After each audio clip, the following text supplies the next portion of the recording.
बुढ़ापे की मजबूरी। मैं आश्रम नहीं जाना चाहती।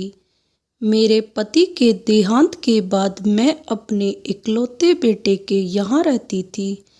मेरी बहू का एक अलग ही रूप मुझे देखने को मिला। साथ ही बेटे का भी। दोनों के मन में क्या है मैं अच्छे से जानती हूँ। वो चाहते हैं कि मैं वृद्धा आश्रम चली जाऊं। उनके जाने के बाद मुझे यह सब देखना और सुनना पड़ेगा, इसका मुझे अंदाजा भी नहीं था। पर मैं मन मारकर अपने बेटे और बहू की बातें सुनकर भी यहाँ रहती हूँ, क्योंकि मुझे मेरे पोते और पोती दिखाई देते हैं। उनकी झलक पाकर मुझे सुकून मिलता है। घर के बाहर एक टीन की झोपड़ी में रहती हूँ। मेरी बहू को कोई दिक्कत नहीं हो, इसलिए मैं घर के बाहर रहती हूँ।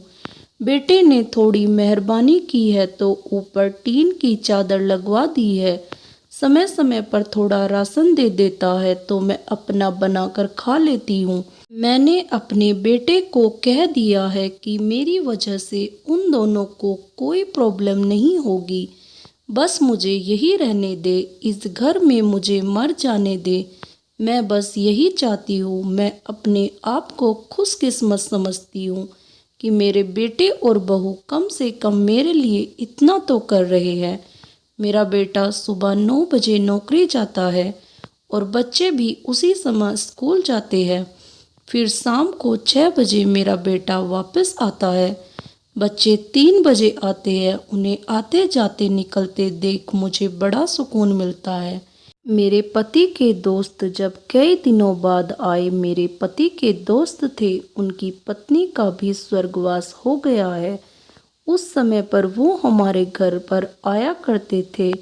उनसे हमारे अच्छे रिश्ते थे। उनका घर हमारे घर से थोड़ी दूरी पर था। पैरों में समस्या हो गई थी, ठीक से चल भी नहीं पाते थे। वो बड़े दिनों बाद मेरे यहाँ आए। मुझे उन्हें देखकर अच्छा लगा। उनका हाल भी मेरी तरह ही था। बच्चे अब उनसे भी परेशान थे। आकर मेरे पास अपना दुखड़ा रोते थे और उन दिनों को याद करते थे। बुढ़ापा हम जैसों को बहुत रुलाता है। उनकी पत्नी का स्वर्गवास हो गया था और उन्हें चलने उठने में समस्या थी, इसलिए वो तो अपना खाना भी नहीं बना पाते थे। मेरे पास आए तो मैं समझ गई कि यह इतनी मुसीबत में चलकर पुराने दोस्तों के यहाँ चाय और खाने की चाह में ही आ जाते होंगे। उनकी भी अपनी मजबूरी थी। वो आए तो मैंने उनके लिए खाना बनाया और उन्हें खिलाया। मना कर रहे थे नहीं खाना, लेकिन मुझे पता था कि उनको भूख लगी है। बहू ने खाना नहीं दिया। मेरी बहू ने मुझे और उन्हें खाना खाते देख लिया। वो कुछ भी ना बोली। ऐसे ही वो यहाँ 2-3 बार आए।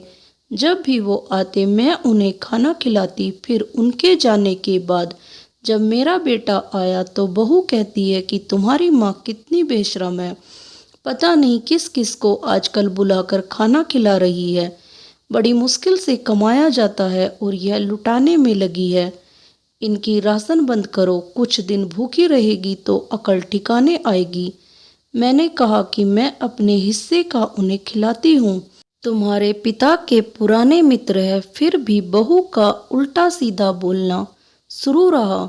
घर के बाहर रहकर इनको आज़ादी मिल गई है, पता नहीं क्या क्या करती है। बेटा भी बोला कि कुछ दिन भूखा ही रहने दो इन्हें। मुझे मेरे बेटे ने घर के पीछे सीढ़ी के पास ले जाकर बिठा दिया। कहा कि अब यहीं बैठो। मेरे तो अब आंसू भी सूख गए थे। अगले दिन मुझे खाना नहीं मिला। मेरे टीन के उस छोटे से कमरे को बहू ने तोड़ दिया। एक दिन पूरा भूखा रहने के बाद मैंने सोचा कि मैं गलत कर रही हूँ। मुझे अब अपने बेटे के यहाँ नहीं रहना चाहिए और शायद गलती भी मेरी ही है। मेरी ही परवरिश में कोई कमी रही है, तभी तो यह परिणाम आया। अगली सुबह मैंने अपने बेटे को कहा कि मुझे वृद्धा आश्रम छोड़ आ। अब मैं तुम दोनों को ज़्यादा परेशान नहीं करना चाहती।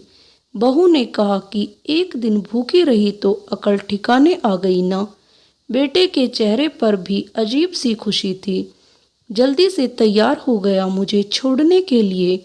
बहू कह रही थी कि आज की छुट्टी ले लो, यही आसपास मत छोड़ाना, कहीं 3 दिन में वापस आ जाए। मैंने अपनी बहू से कहा कि बेटी चिंता मत कर, मैं अब नहीं आऊँगी। मैंने अपने पोता पोती को गले लगाया।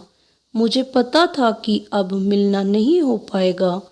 बेटे को भी चाहती थी कि एक बार जी भर के गले लगा लूं, लेकिन वो बोला चलो जल्दी करो। मैंने बहू को कहा कि बेटी अपना ध्यान रखना। मेरा बेटा मुझे छोड़ आया। वहाँ आकर मैंने देखा कि मेरी तरह कई है। थोड़े दिन उदास रहते हैं, फिर सच को स्वीकार कर लेते हैं। मैं अब यहाँ खुश हूँ, कुछ काम भी करती हूँ। मैं चाहती हूँ कि ऐसा कहूँ कि ऐसा किसी के साथ ना हो, लेकिन ऐसा कब किसके साथ हो जाए कोई बता नहीं सकता। लेकिन माँ बाप को ऐसे समय के लिए भी तैयार रहना चाहिए। बस बच्चों को पाल कर बड़ा कर दो, उनसे कुछ उम्मीद मत रखो। दोस्तों, आपको ये कहानी अच्छी लगी तो कहानी को लाइक करें और मेरे चैनल को सब्सक्राइब करना ना भूलें। धन्यवाद। राधे राधे।